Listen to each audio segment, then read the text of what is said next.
today we are going to be answering some commonly asked questions to our coaches. We had all of our coaches submit the questions that they hear the most. So that means that you're asking these questions too. That's what we're going over. So there are 28 grams in every single ounce. So really technically, depending on how you convert it, grams or ounces is going to be the same. Weight is going to be weight. 1 pound is going to be this, or 2.2 pounds is going to be the same as 1 kilo. So it's really just using a different unit to measure the same thing. So whether you're tracking in grams or ounces, it shouldn't matter. What does matter is when you're tracking your food, make sure what entry you're using in your MyFitnessPal is using the same as how it's being tracked on the nutrition label. So if your nutrition label says this is beef 4 ounces, make sure that the entry that you're using to track also says beef 4 ounces. Or if it says something different in terms of grams, just make sure that they're matching up in both different places. Common mistake that we've seen before, the grams in weight of something is definitely different than the grams in terms of its macronutrient profile. So just because you have 100 grams of rice doesn't mean that that's 100 grams of carbohydrates. Make sure that you know the difference. 100 grams of chicken does not mean 100 grams of protein. It's going to have a different macronutrient profile. This is just talking about the weight of that particular food, not the calories or the macronutrients. You're measuring things in grams and ounces, but you just want to measure a cup of broccoli. Why can't you do that? Well, weighing things in terms of grams or ounces or whatever unit of measurement you want to use is going to be much more accurate than using cups or tablespoons or any type of measurement that's using volume. Why? Well, when you put broccoli into a measuring cup, it's going to be inside the measuring cup a little bit different every single time versus 28 grams of broccoli is always going to be 28 grams of broccoli. It's just going to be a little bit more accurate if you're using weight versus volume.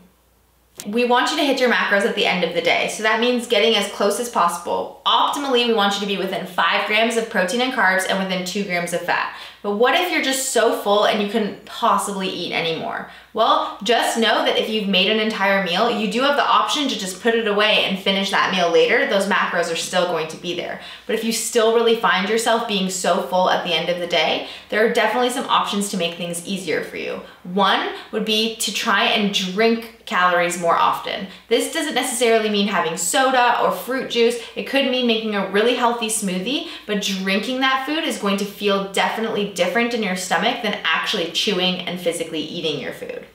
Another great option would be to just choose sources that are going to be a little bit denser in terms of their calories. Having a little bit more brown rice or oatmeal instead of lots and lots of broccoli and cauliflower. So it takes an entire pound of cauliflower to have 22 grams of carbohydrates, whereas 1 packet of oatmeal can have 22 grams of carbohydrates. If you think about it, then that's going to keep you much more full, the cauliflower, than the 1 packet of oatmeal. This doesn't mean that I have a ton of macros left and I could hit it perfectly eating a bunch of junk food, maybe beef jerky and some Ben & Jerry's, which is not gonna take up a lot of volume in my stomach. What we are saying is having 85 to 90% of your food coming from whole food, nutrient-dense sources. So healthier options for sure. If the last 10 to 15% comes from somewhere else, that's okay too, but this is not a justification to be able to include most of your diet in junk.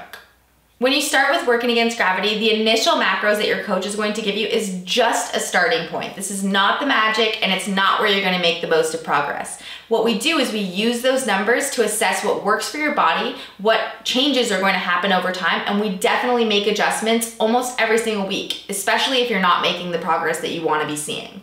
That initial set of macros, we take into consideration your age, your weight, your previous history with food, what types of goals you have, what type of exercise that you participate in, your body composition, as well as your food preferences to try and find the initial profile that you're probably going to be able to be most consistent with. So that's our goal. We're putting you in an average amount of macronutrients for someone who's most similar to you through our experience, and then from there seeing what actually works for you as an individual. The magic happens week to week when you're checking in with your coach and we're assessing the data, and your program is 100% individualized. Those are the common questions that our coaches get from members, and I hope that this gave you a little bit more clarity on terms of what working against gravity does and how we can help you.